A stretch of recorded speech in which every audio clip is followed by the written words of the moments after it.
Unfortunately, we don't have a new episode this week, so we'll present you with another best of. Our schedules just did not allow us to get anything recorded after episode 100 until about mid-January due to family obligations and holiday travel. So enjoy your holidays, enjoy this best of episode, and we'll see you here in about a month. Hey everybody out there, I know some of you have been listening to us for quite a while. Others maybe have just started to join in. We thought we would start kind of going back and doing some best of. So we thought this week we would share some of the best of stories, kind of condensed versions, if you will. And we hope that you like them. And if there's something of interest, you can always go back. We're going to tag these where you can go back and listen to the entire episode. And as always, thanks for listening. From a child born into this world, we are taught what to believe.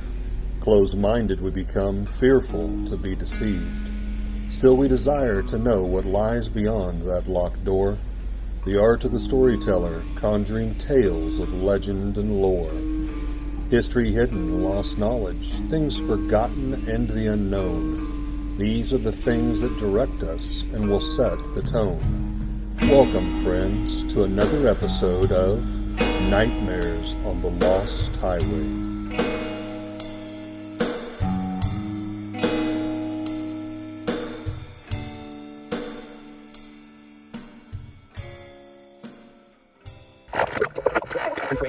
Have you ever heard of the Mandela effect?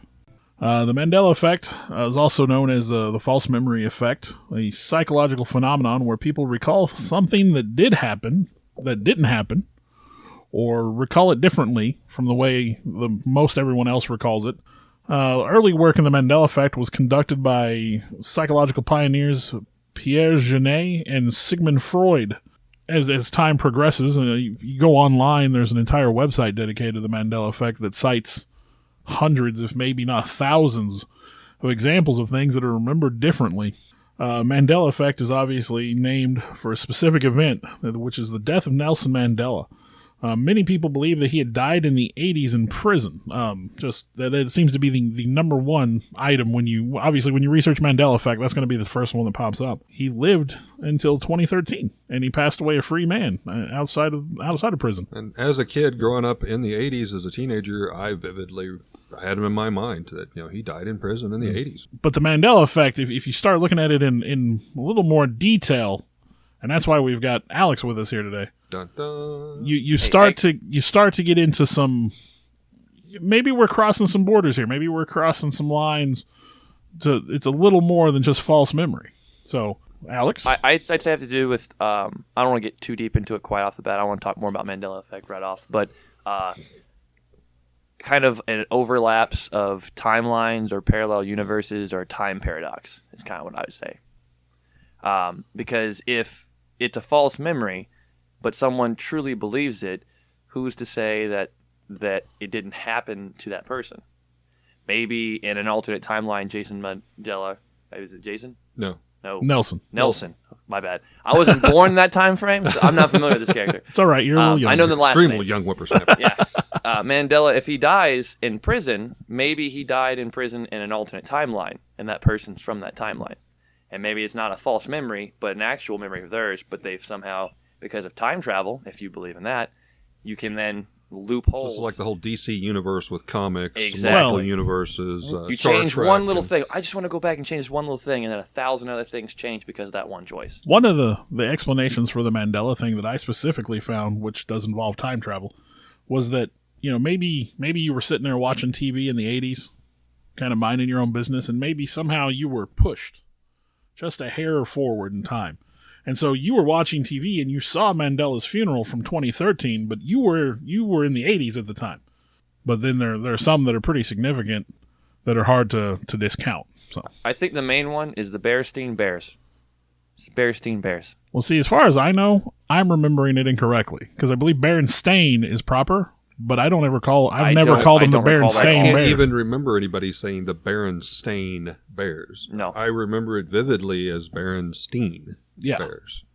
Stain. I don't ever remember calling him that. The one Star Wars fan remembers Revenge of the Jedi, not Return of the Jedi, and he never went and watched Star Wars, but he saw the one trailer for Revenge of the Jedi, and so that was what he... But there was proof, like to my point. That was proof there of was that. Proof. That there exists. Yeah, Revenge of the Jedi was a thing. Movie posters was even put out. I can't find, and and I guess that's the weird thing about the Mandela effect is even though I vividly remember it, I cannot find anywhere on the internet of any sort of, I guess, trustworthy source that hasn't been obviously photoshopped.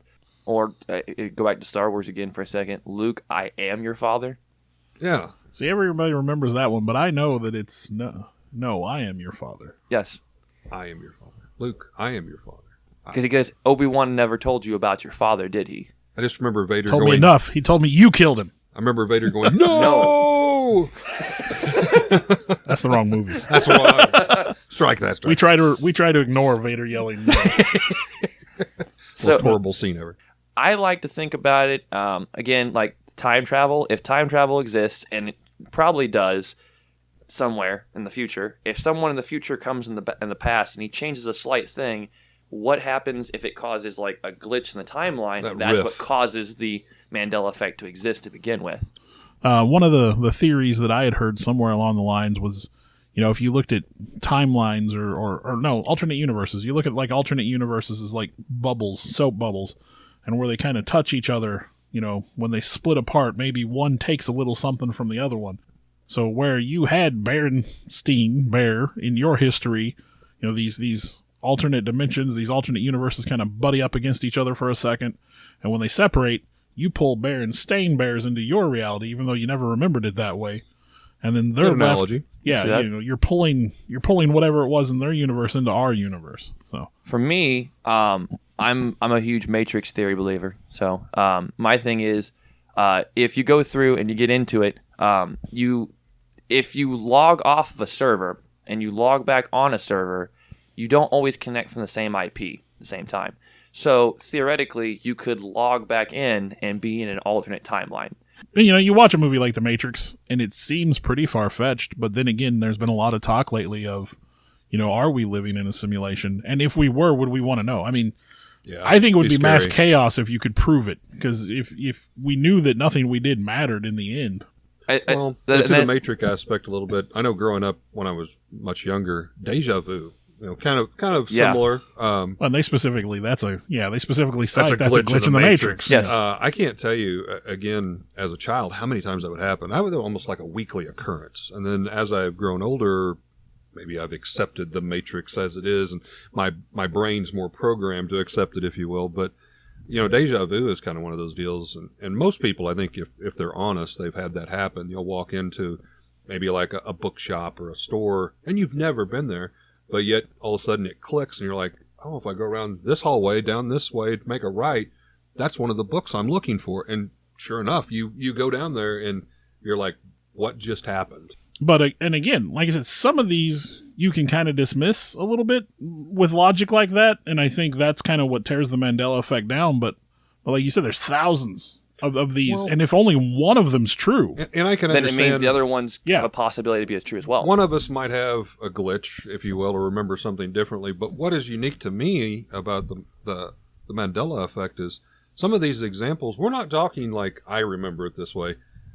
Hundreds of thousands of people remember it this way. It's not a case by case. Yeah, they're usually not isolated to just one or two people. So you take a simple question of, is it Berenstein or Berenstain? And look where we've went. Like I said, you follow this little rabbit hole and you can end up talking about all kinds of things. I've got some notes here, but they don't even really touch on anything that we're talking about. Like I said, I look at some examples. Like myself, I've been dealing with my own Mandela effect thing for a while now, and I've talked to Eric about this before. As a kid, I used to read these books about the unexplained and monsters and whatnot, and I know that I've seen a photograph of a Thunderbird. From the Old West days, there's probably like a dozen cowboys have this thing spread out, and it looks like a pteranodon, a pterodactyl. Yep. When we look at the fossil record, it's got the membranous wings and the weird head crest and all that. It looks like a pterodactyl. Now, how in the big picture. do you remember this compared to the cowboys? Well, I remember them standing, in a line. So you've got 10, 12 guys standing in a row with this thing stretched out. Okay. And, one guy at either 20, end. 30 foot length wingspan. Pretty significant sized bird or, creature. Yeah. Now, I have even found on the internet where people swear up and down they've seen this photo. Now, mind you, I don't remember seeing a physical photo, but I remember seeing like a picture in a book. Right. But there's argument on the internet that this photo doesn't exist, that there's only an artist rendering. Now, I remember seeing a photo as a kid in a book. So this is my own, like, little Mandela effect, but obviously it doesn't just affect me, because, like I said, I found it on the internet now. Have you heard of the Oklahoma octopus? There are no natural lakes in Oklahoma. They were all made in about the mid-20th century. You have 3 significant lakes, the ones that are going to figure into our stories here. Lake Thunderbird, Lake Oologah, and Lake Tinkiller. Now, there's a high mortality rate on Oklahoma lakes that seems to have increased as time goes by, with a large number of unexplained drownings and disappearances. Native American lore dating back over 200 years ago states that there were monstrous octopus-like beings in the ponds, the spring-fed ponds of Oklahoma. They called water demons. But apparently there was a creature that would lurk in these ponds that would wait for prey to come and get drinks from these freshwater ponds, this clean, clear water. And then as they took their drink, it would lash out, grab them, and drag them to their death. Now, apparently it had a taste for human flesh. Indian tales describe it as a leech-like creature. Now, there are lots of, well, I won't say lots, but there are reports of swimmers claiming that tentacles from the depths have wrapped around them and tried to pull them deeper and drown them. The established story that sort of cements the Oklahoma octopus into the pop culture here. The 3 teenagers were dragged under and drowned by the Oklahoma octopus. Tyler Schumann, Ruthie Simple, and Bruce Delroy. And some reports state that there were 2 other teens with them who had blister-like wounds and scabs that looked like sucker marks on them. As far as sightings go, I mean, that's about it. You know, I thought there would be a deeper vein of material here when we got to the Oklahoma octopus. I've got a couple others I'll share. One of the stories I thought was pretty interesting. In Mays County, Oklahoma, this is on August 9th, 2017, happened to be right after a massive storm had hit the region. Oh. This sounded like maybe not even a thunderstorm, but possibly like a tornado. I mean, there was the newspaper was talking about the massive amounts of damage. But the local newspaper picks up a story about a local golfer who found a small octopus on the banks of the golf course lake. They had pictures of him holding this octopus up. It was pretty small. I'm going to say 12, 14 inches.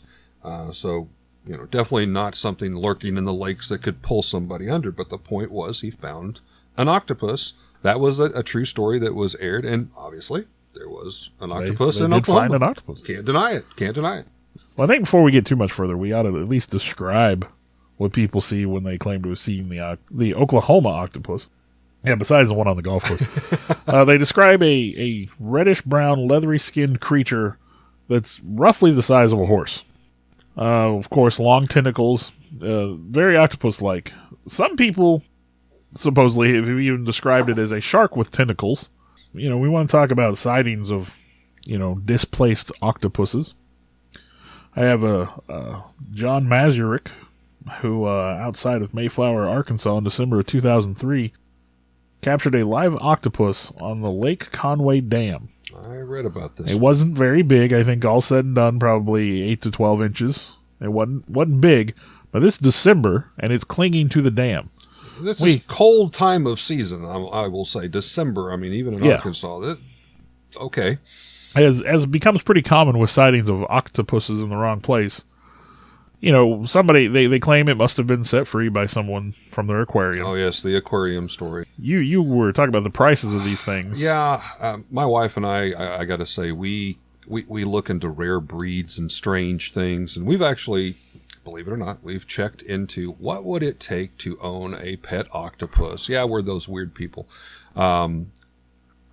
The aquarium story. Okay, I know they throw this out so often. We talked about this with the piranhas in a previous podcast, and they're like, yeah, that's why they're at the Lake of the Ozarks. Somebody grew them in the aquarium. They got too big, didn't want to deal with it, and they threw them out.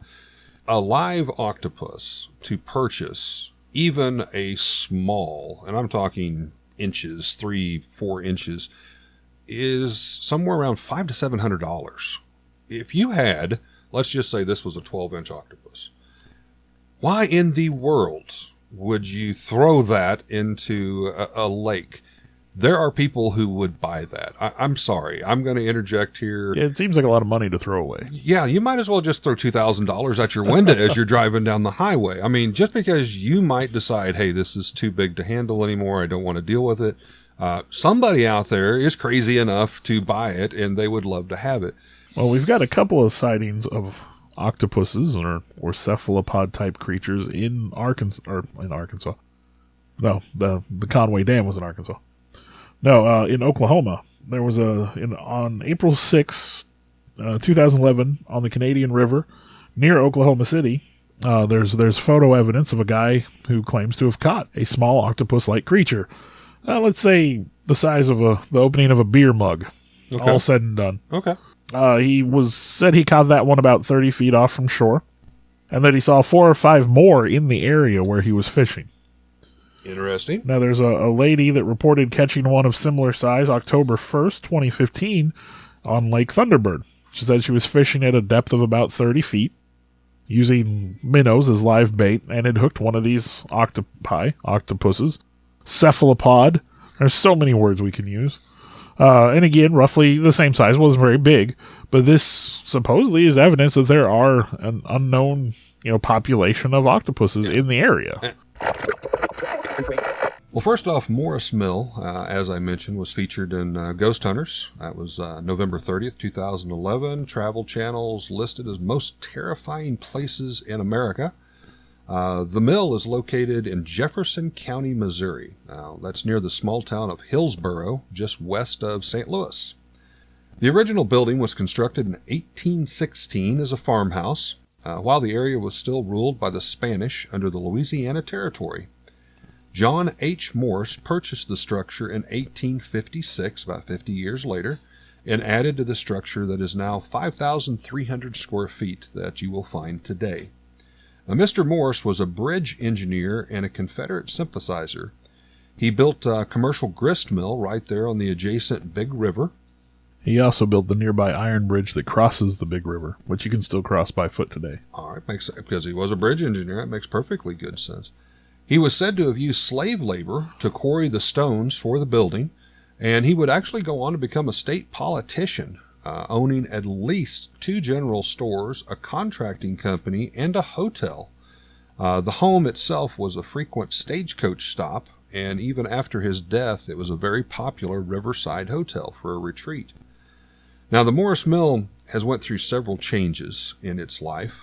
It has been all of these things: a private home, a speakeasy, a brothel, a Confederate hospital, underground railroad stop, possibly on an Indian burial site, multiple murder scene locations, scene of multiple hangings, a Confederate rebel safe home, crime scene of several murders, a post office, and a halfway home. Many famous people had stayed here at the building at least once, some of them multiple times. The gangster Al Capone, as well as the outlaw Jesse James and his brothers, who I read and researched are said to have worked with Mr. John Morse because of the Confederate connections back in the Civil War days. Well, here with Al Capone, I have that he used it as a common rest house, but also as a speakeasy and a place for gambling. And that the police knew that you didn't go to that neck of the woods. That was controlled, and that was not a place where they were wanted. I heard that as well, and they were also fearful of the local moonshiners that was in and around that area. Yeah. Now, on that note, with the gangster and the Al Capone days, I thought it was interesting. I found actually some newspaper clippings and stuff that was historical after the fact, but Capone was bragging that he served some great whiskey from the hotel there. Well, supposedly there's still some bottles in the region that came from Capone. That's still up on the shelves around in the area, and they've held on to it all those years. Yeah, that's crazy. And then it said the Morse Mill was actually is very popularly known that it never ran dry during the Prohibition era because of Al Capone's connections there. And apparently it was home. The Morse Mill was home to Bertha Gifford for a while. Now, she was renowned for her cooking skills and taking care of sick neighbors and relatives. She'd make the rounds to go and visit with them. She acquired a reputation as an angel of mercy. She that. would visit these family members, and then shortly thereafter, they would pass on to their final rest. Now, people started to get suspicious. Seemed pretty weird that Bertha would go and visit these family members, and then they would pass. Of course, a lot of them were already close to dying. That prompted a grand jury investigation. Bertha was arrested in 1928 in Eureka, Missouri, and she was charged with 3 murders at that point in time. And I think the suspicion was 5 total, but they charged her with 3. She was put in trial in Union, Missouri, and following a 3-day trial, she was found not guilty by reason of insanity. And she was committed to Missouri State Hospital No. 4 until she passed away in 1951. Now, it is believed that she could have killed between 17 and 23 people total, if not more. If not more. Because, again, a lot of these people were close to dying anyway. But apparently arsenic was her weapon of choice. She would put it into chocolates. Apparently, she had killed children. I read that as well. Many children. I think here I have maybe as many as 19. But again, it was hard to track down because arsenic was apparently available over the counter pretty commonly in those days. It wasn't restricted. Yep. Now, as far as the hauntings go, you've got a list of paranormal activity. Here I have hearing footsteps, black shadows, faces seen in mirrors, cold breezes where they don't belong, the piano in the living room playing on its own, orbs and mists, levitating objects, being touched by unseen hands, having air blown in your face. A couple that I felt really stood out to me that I found the most interesting. One group there said they were upstairs when they heard a strange screeching metal type sound. Ah, yes. And when they went downstairs, found a fireplace poker twisted in a U shape. Yes. And then, you have there's a shadow person over 9 feet tall that is apparently commonly seen. And then some people receive scratches, which scratches in haunting lore, that's dark stuff. That's there. Demonic, kind of. And I did read that most of the scratchings there seem to be 3 fingers. 3 fingers. 3 fingers. That was kind of a little interesting. There's also a ghost child in particular they call Annabelle that is living in the attic, they believe. A lot of paranormal researchers have taken small children's dolls, toys, balls, and left them for Annabelle. And there's been some footage and video caught of the doll falling over, the ball rolling around, some different things like that. Just what the government's been saying about UFOs. A nice, timely topic. I saw some headlines recently, and they definitely jumped out to me. Again, all things unexplained, UFOs, Bigfoot, whatnot. When you see articles about the government kind of copping to the existence of unexplained, unknown aircraft. Well, there's been conspiracies, of course, for decades, and of course the whole Roswell, all of this stuff in the background. But yeah, all of a sudden, I think it was videos started coming out of some of the Navy pilots. I think that was December 2017 to about March. Yeah.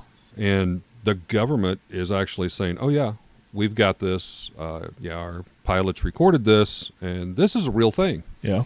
But what really jumps out, what really started this topic was July 23rd, July 24th, 2020 New York Times articles where the Department of Defense was apparently talking about UFOs. I think one of the titles was No Longer in the Shadows. I think there were 3 videos specifically released by the Navy, maybe, or Air Force. I think it was all Navy. Maybe. One of them may have been Air Force. No, my notes here say they were recorded between 2004 and 2015 over the Pacific and the East Coast. Captured by, I should look at my notes, captured by naval aviators. And they show objects hurtling through the sky, one that rotates against the wind. The pilots absolutely confused and in awe of these objects. You can hear them in the recordings. Like one of them is moving so fast, and the pilot's like, hey, I pinged him. And the other pilot's like, oh my gosh, you got that thing with as fast as it's moving? I mean, utter shock. I mean, disbelief, you can tell. Yeah, these guys, again, I mean, obviously it's clear that they don't know what they're looking at. And if the Navy Navy pilots don't know what they're looking at, I'm assuming they're trained to recognize enemy aircraft. More so than any of us. The Pentagon's UFO unit will start making findings public. It's a Pentagon program that was over the years, and like I said, we'll say, maybe it ties all the way back into Project Blue Book days, 1970, but they've been collecting this information. It's now part of the Office of Naval Intelligence, and I think the actual name of the program right now is the Unidentified Aerial Phenomenon Task Force. which is kind of a name. I did come across that. I also came across government files released in 2007 mentioned the Advanced Aerospace Threat Identification Program. Now, supposedly, the Advanced Aerospace Threat Identification Program, boy, that's a mouthful, was founded in 2007, and the Defense Department officials said as of 2017 that was null and void, didn't exist anymore. And well, maybe it became this aerial phenomenon task force. Maybe it changed at that time, but they said there were other people that came forward and said they're telling you that ended, but we were members of that after that. Well, it's kind of like Project Blue Book. You know, they say officially it ended in 1970, but there's all kinds of accounts of Project Blue Book continuing way past that. Exactly. Now, this unidentified aerial phenomenon task force, or the one threat assessment, I think, whatever. Advanced Aerospace Threat. Their specific mission is to standardize collection and report on sightings of unexplained aerial vehicles, quote unquote. Vehicles. I like that terminology. Now, of course, officials will not openly discuss the program. While itself is not a classified program, the details, the things that it deals in, are considered classified. Gotcha. Now, somebody that came up quite a bit in my research is the program's previous director, Luis Elizondo, former military intelligence official. He resigned in October of 2017 after 10 years with the program. Yep. He is among a small group of former government officials that is absolutely convinced that objects of undetermined origin have crashed on Earth. And he knows that materials have been retrieved for study. And I think in a lot of cases, one of the quotes that I saw was that they were not our, quote unquote.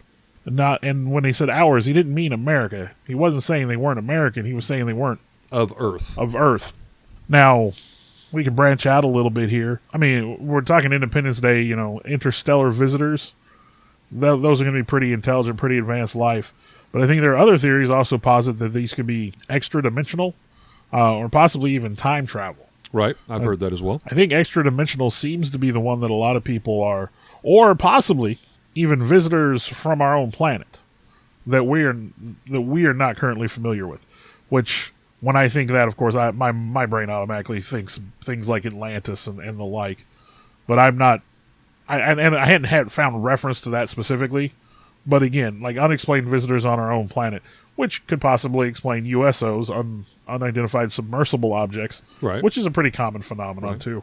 And you had touched base, and I'd also saw some stories where it kind of involved time travel, almost as if our future selves or possibly our descendants are trying to come back to possibly warn us of things, but they can't.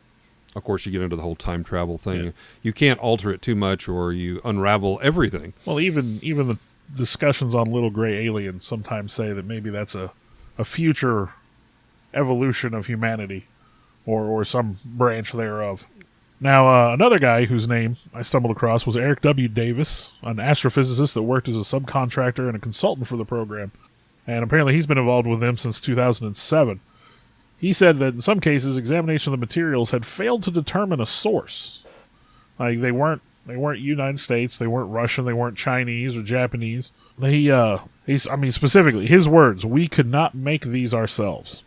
Now, as Eric W. Davis, he now works for Aerospace Corporation, which is a defense contractor, and he still gives classified briefings to the Defense Department from time to time about retrieve. As recently as this March, he was in front of the Department of Defense. And he specifically talked about retrievals of off-world vehicles not made on this Earth. Now, you keep saying the word vehicles. Well, so are you saying that this gentleman he's openly admitting that they have found vehicles, spacecraft, some sort of enclosure to hold a body? Well, I think we need to be careful to say spacecraft. Okay. Again, for this is an extra-dimensional or even unexplained visitors from our own planet. And again, that's a conspiracy theory all of its own. But, I mean, when they say vehicles, I think a lot of times they do mean aircraft. I mean, they're specifically talking about aircraft. And when we talk about retrieval of off-world vehicles, I mean, obviously.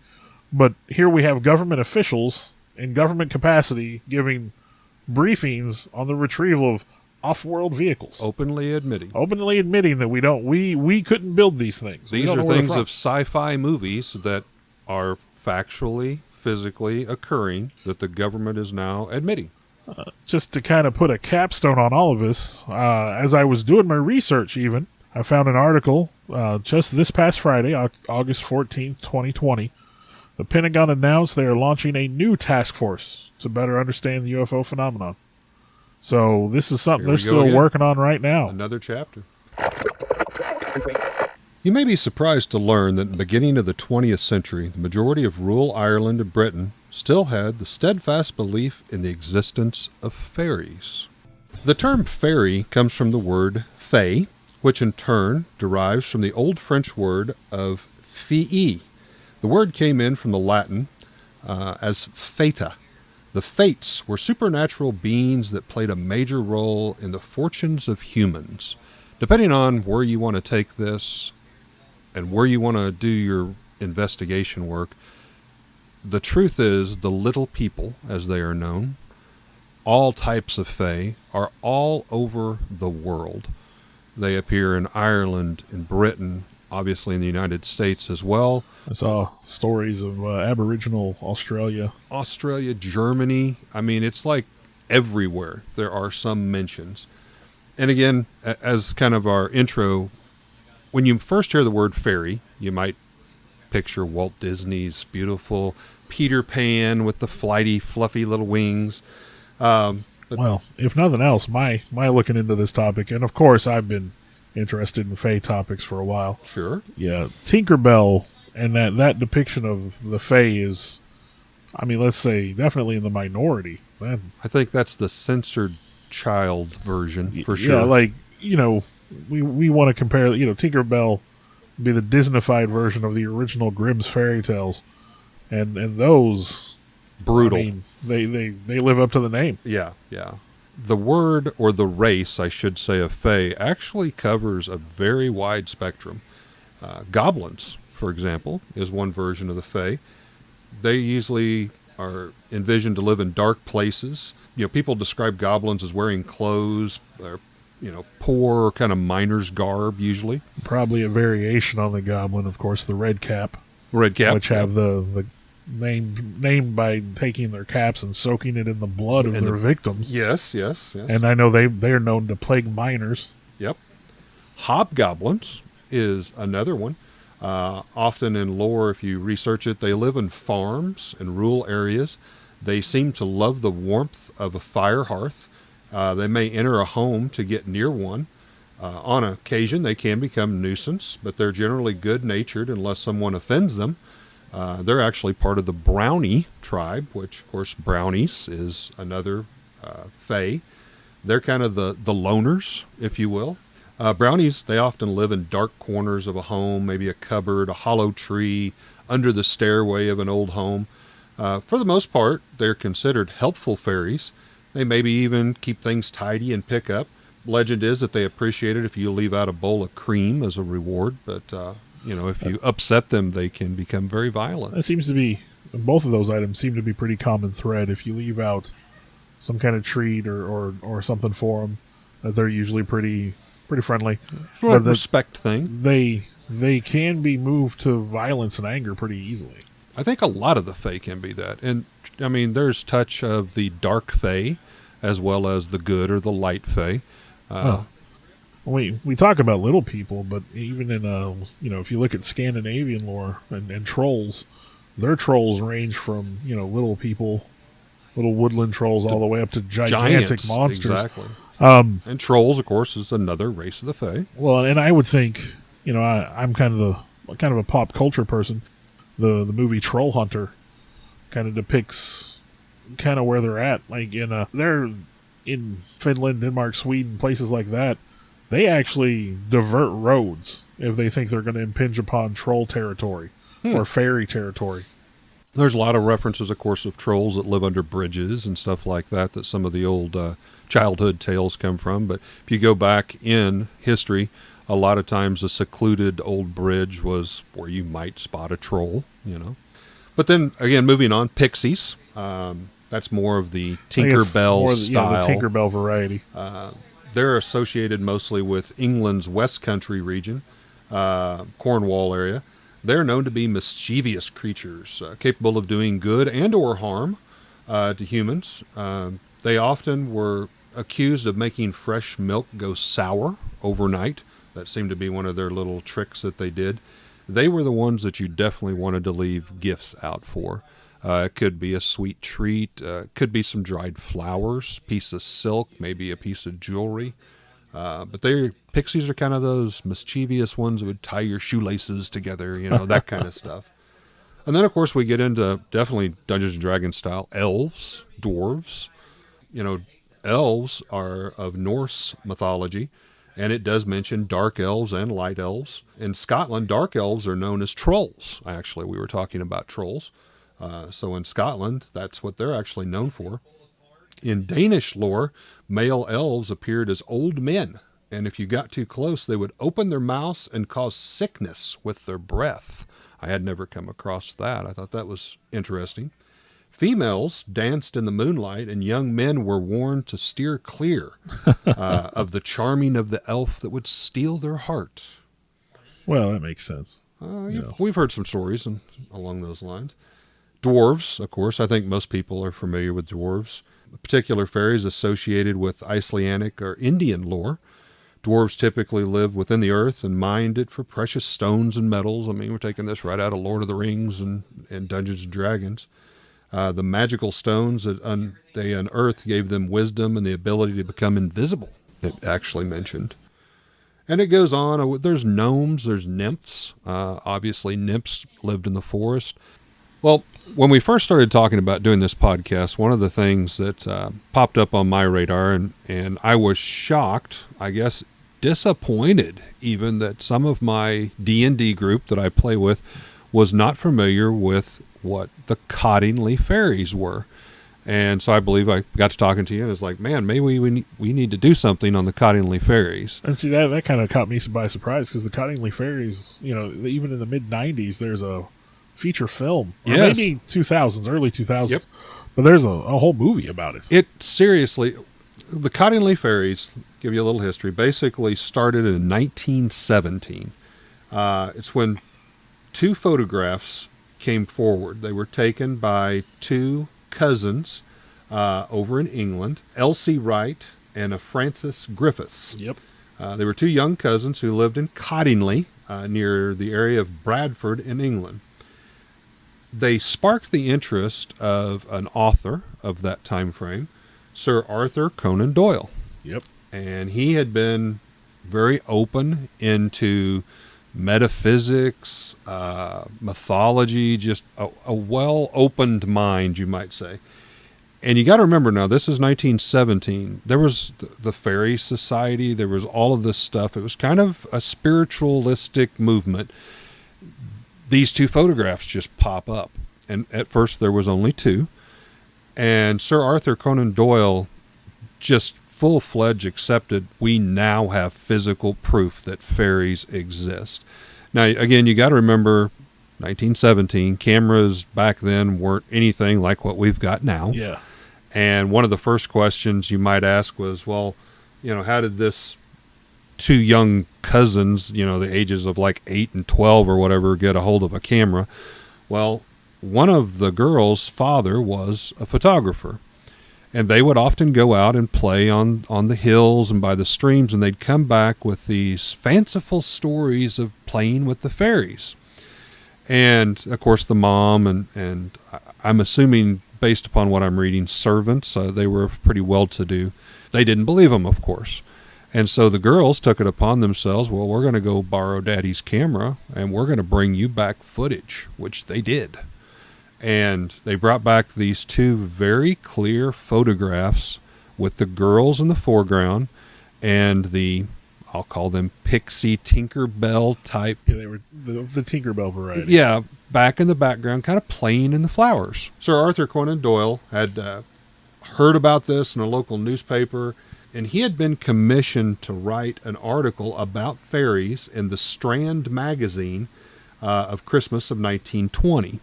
So, 1917 to 1920, he finds out about this a few years later. He goes over, he interviews the girls, gets permission to use the photographs. I think that's where they were actually first printed, besides a couple local newspapers.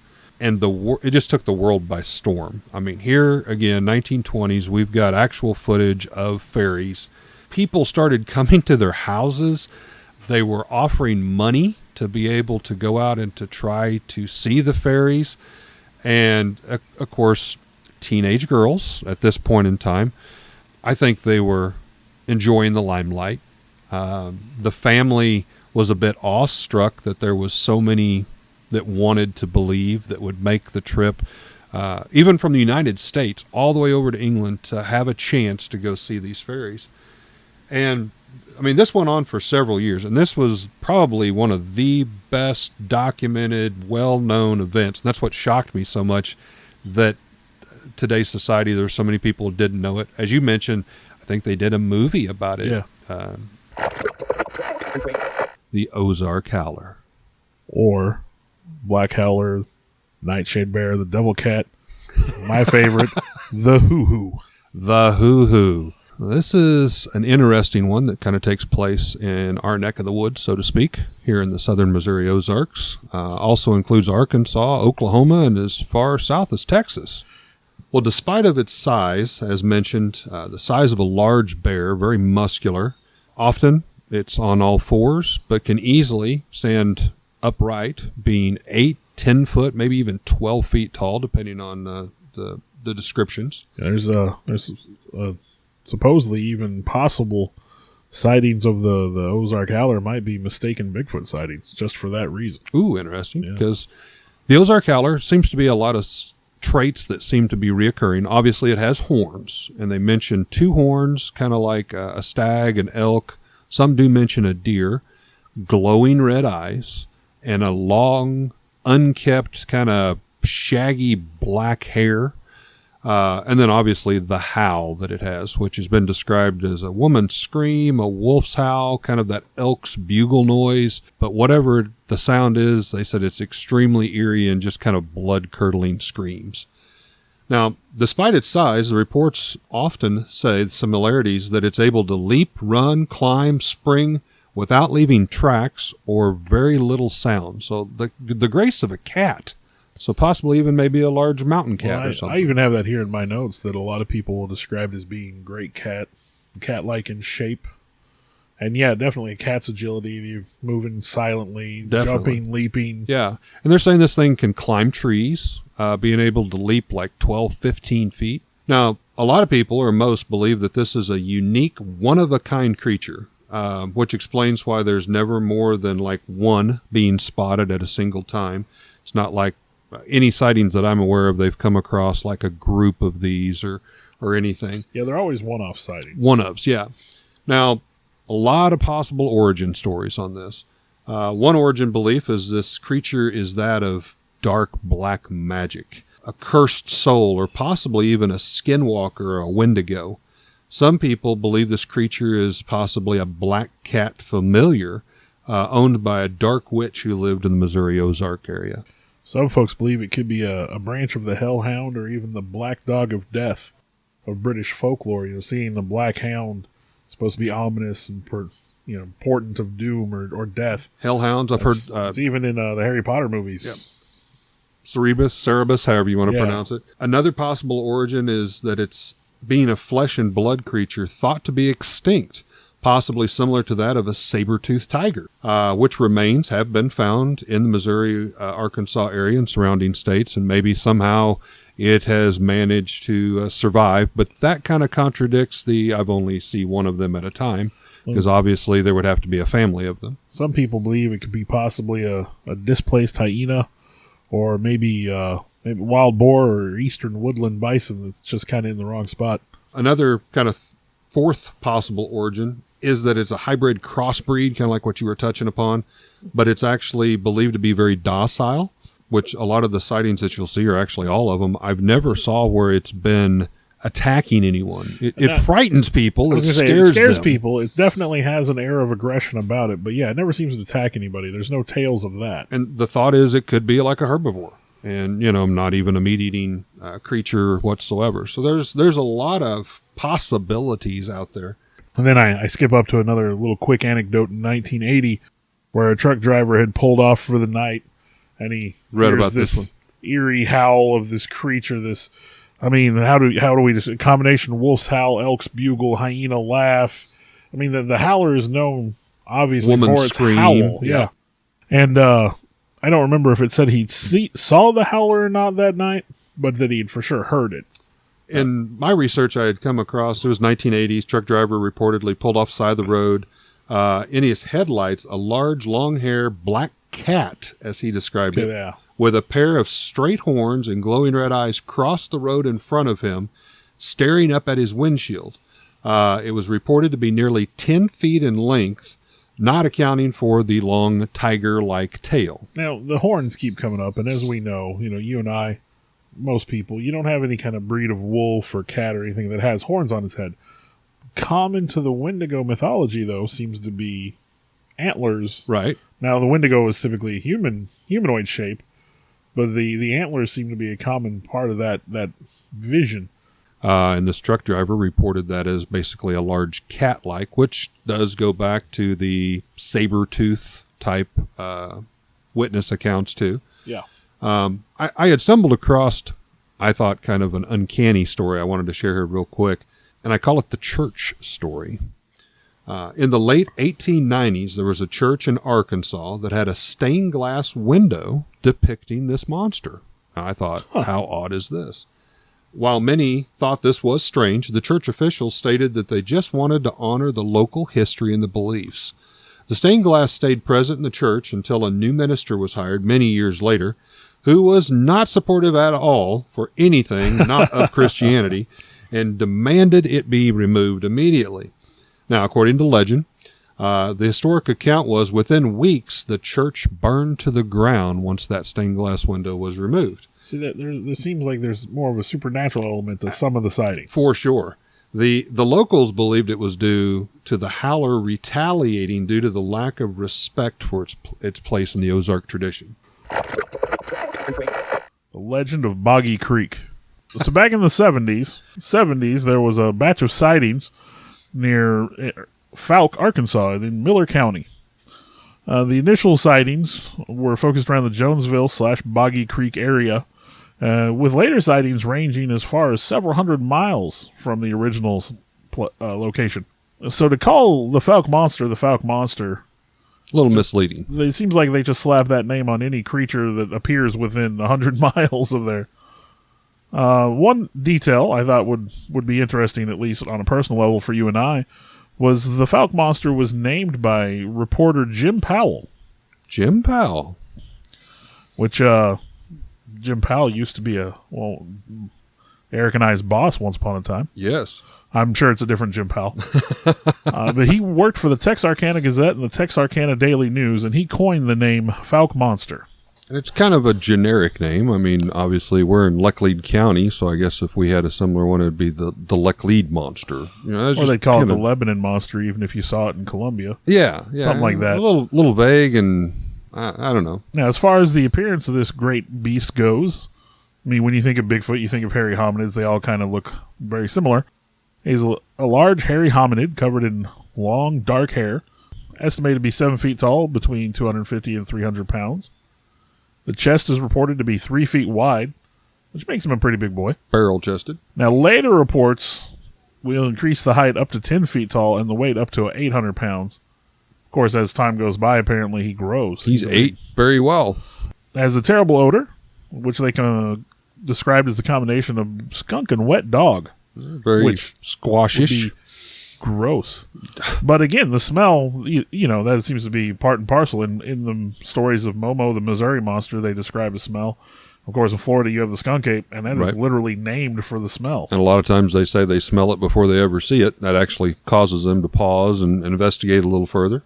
Now, the beast has bright red eyes described as roughly the size of silver dollars, and is said to leave a variety of track and claw marks. One set of footprints measured 17 inches long, 7 inches wide, and quite a few others showed only 3 toes. 3 toes seems to be fairly common for this particular monster. I also came across that in my research. But there are sightings, they say, maybe a couple per year of what they call the Fouke Monster. And I'm going to assume, judging by, location, that he does roam around a little bit. He's not just local to that area. But every year they have sightings. Even back in some of my research here, I would say in some years there'd be as many as 40 sightings, and then fail to detail any of those sightings. See, that I also come across a lot of that. There was a lot of stories, a lot of sightings. Most are pretty vague. Unfortunately, I didn't come across what I would call physical evidence of any like cast tracks or blood samples or fur samples. And that seems to be the thing with the Falk monster. Almost all evidence is anecdotal. It's somebody who saw something. I found, at least in my research, that, and I'm going to say heavily, over 50%, I'm going to say closer to 60% of the sightings seemed to be by women, almost like it was targeting women, for lack of a better term, stalking them, if you will. I guess I didn't look quite as much into who saw the creature. I kept coming across, and it would be a group of girls at a sleepover party. It would be a couple wives who their husbands was working night shift, and that common thread seemed to come through. Not 100%, but again, more often than not, it almost seemed like it was stalking women or children, as the case could be. Going back many, many years to the early 70s, and the first film actually talks about it, the Falk Monster, the Legend of Boggy Creek, whatever you want to call him or her, took place really heavily into the 60s and 70s, seemed to be very strong for about 50 years. And then there was an incident with a small boy who had some hunting dogs, and he went out he thought that the dogs were chasing a deer possibly. So he grabbed his gun, and again, maybe not in today's society, that might not be accepted, but this young boy was probably 13-ish, unsupervised. But again, we're in a very rural area, a lot of wildlife, and that wouldn't be unheard of. Yeah, this was pretty normal for the time frame. But he grabbed his guns, started chasing his dogs, who he thought was chasing a deer. Before he caught up with them, he heard the dogs yelping and kind of screaming, and he finally got up there trying to figure out what was going on. He thought possibly it was a bear or a mountain lion. He did see some of the dogs that had been attacked by something. Now, they were running the opposite direction at this point. But he came face to face with the Falk monster, and in the movie it depicts it quite well. The kid is just absolutely panicked. The creature turns and looks at him, and he fires 2 shots just directly right at him. The monster lets out these bellowing screams. Obviously, he has been hit. He has been injured. The boy trips over his own feet, drops the gun, and literally just runs as fast as he can back to go get help at the house. Now, in 1971 seems to be the main sighting, if you will, that kind of gets all this started.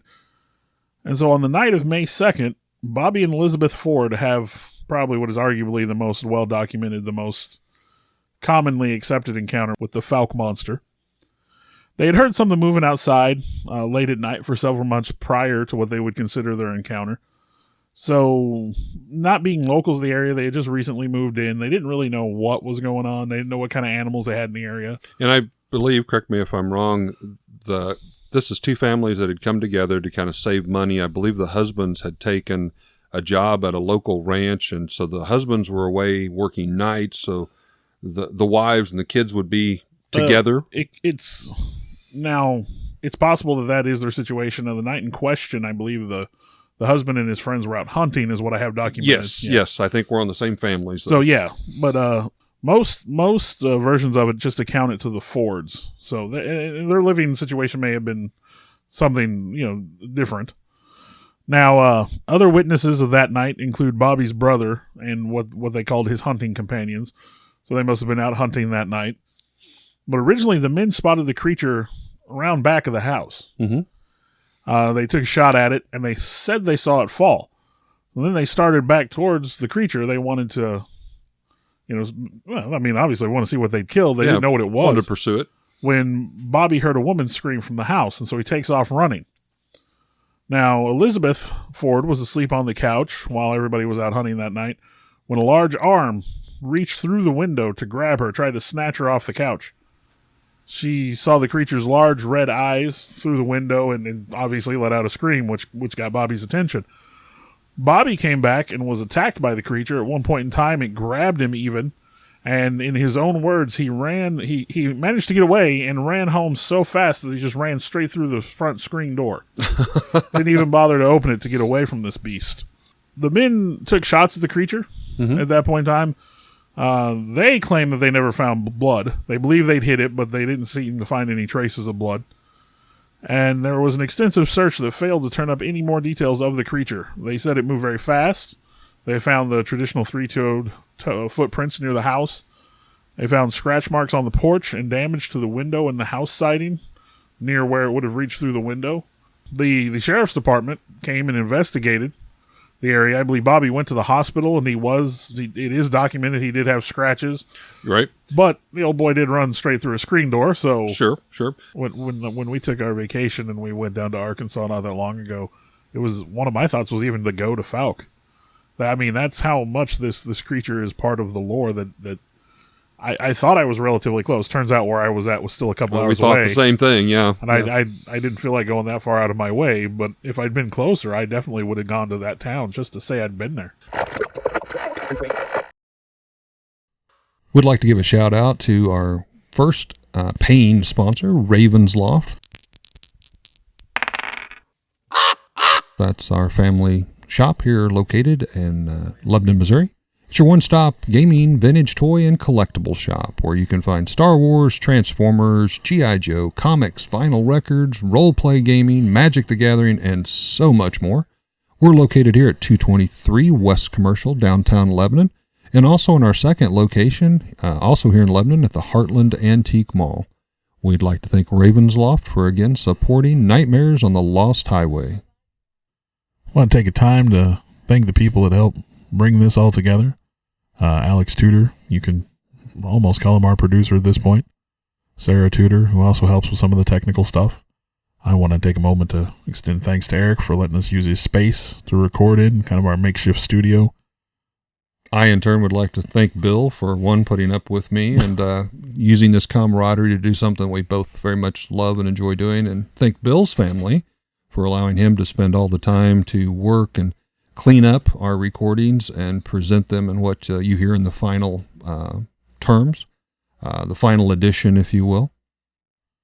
And I'd like to thank all of you for continuing to listen. I know we've got some loyal followers out there. We do this as a labor of love, but we're happy that there are people that enjoy it hopefully as much as we do. Thank you very much.